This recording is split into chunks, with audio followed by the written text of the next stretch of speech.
Hello guys, I'm Nat and welcome to the short review of this gaming mouse, which is the eBlue Mazer Type R. This is a quite a cheap mouse. I got it for around $20, and for my experience it was pretty impressive for the price. Now this is a short review, so I won't get to any details. So if you want to hear the details, check on my future long and full review of this mouse. So now I'm just gonna tell you it's a good or not. Well, I should say it's average for the price.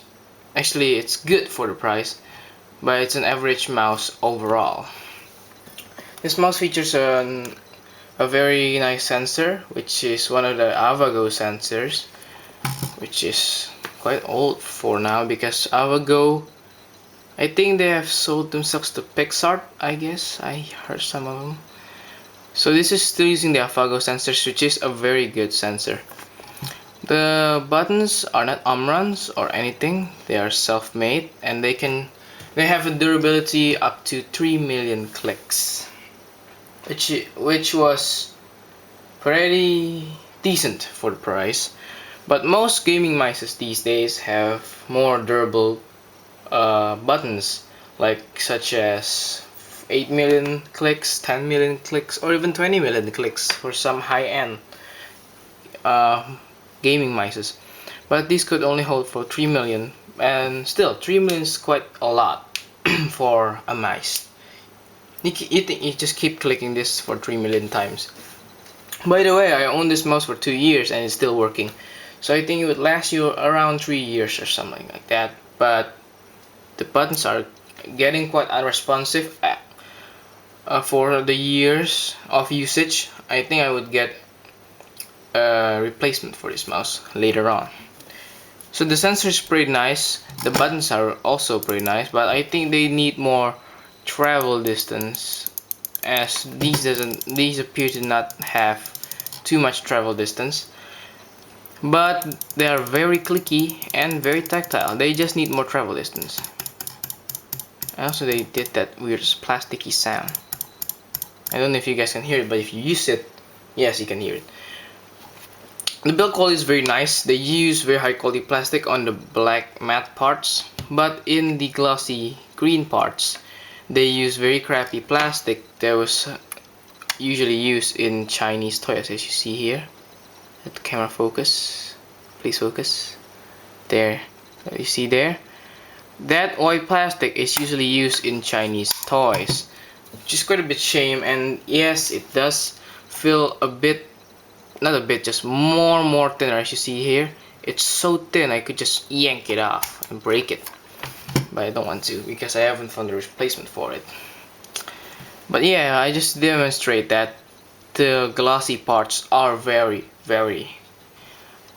cheap material, but the black parts are actually feeling like metal even though they're plastic. That's about the materials themselves. But the glossy parts, something I found funny, that the glossy parts are not so fingerprint attractive, as you see here. There's no fingerprint going on here, so don't be scared of fingerprinting your mouse. But yes, you will tend to get dirty on the glossy parts, but not so dirty. While the matte finishes are not that high quality, as you see here. There are tear parts. It's rubbing off.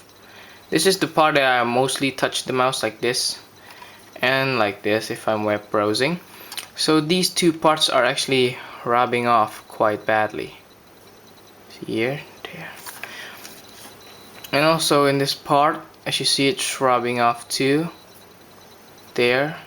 Just makes it look quite bad, but it rubs off. So the materials is quite good. But the side buttons are just horrible, I should say. The side buttons are horrible as they are not so responsive. You need to press it far down, not just on the top, just far down.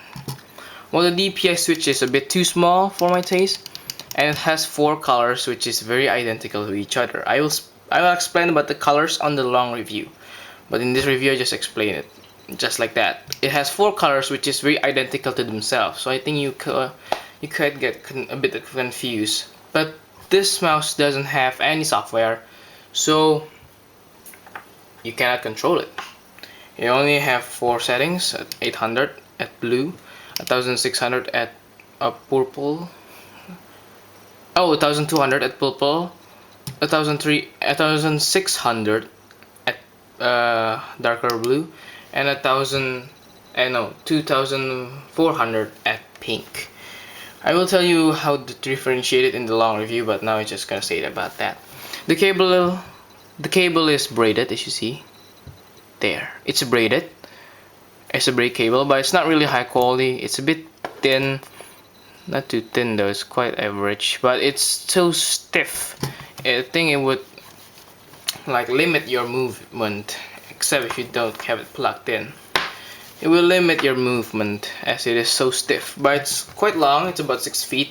It's enough to connect this to your PC or your laptop if it's far away from you. The plug itself was not plated, but it has a different design, so the USB plug could be differentiated with others. So if you need that differentiation, the the cable itself is green and black, which is quite cool, but still it's so stiff. I don't think it's really good. Also, if you're thinking, these do light up? Yes, this mouse does light up, but it only lights up in blue, and they cannot change it. It's only blue available. The scroll wheel is quite decent. It has some stoppage, but it's not really deep. It's just a decent scroll wheel, but the middle click needs some force to press it. And I should say, is this mouse responsive? Well, quite responsive at first, but after a year or so, it could get a little bit unresponsive for lightning fast games like CSGO or Battlefield 4. So now it gets to the conclusion: is this a good mouse? Yes, it's quite a good mouse for the price of only $20. I think there is a better mouse than this, but this is still one of the best mouse that you can get. The design itself was pretty nice, even though it looks quite weird. But the design itself was pretty nice. But there are more other mices if you don't like this one, like the Logitech G300S. You should check that out. The more expensive SteelSeries Kinzu V3 or the Razer Crate 2013 edition, or the one at the same price, which features RGB lighting, is the Rappu V20. But yeah, I think you should check that out too. The Rappu V20, Logitech G300S, Razer Crate, and SteelSeries Kinzu. But if you want this and you like this mouse more than anything else, I think it's a pretty good mouse for the price itself, which is very cheap at $20. So this has been the short review of the eBlue Mazer Type R. I'm Nat, thanks for watching. Don't forget to say hi to that subscribe button and give it a good high five. Don't forget to give me a thumbs up too. Share this video with your friends, relatives, or your family, which is also your relative. And have a good day. Take care. Bye.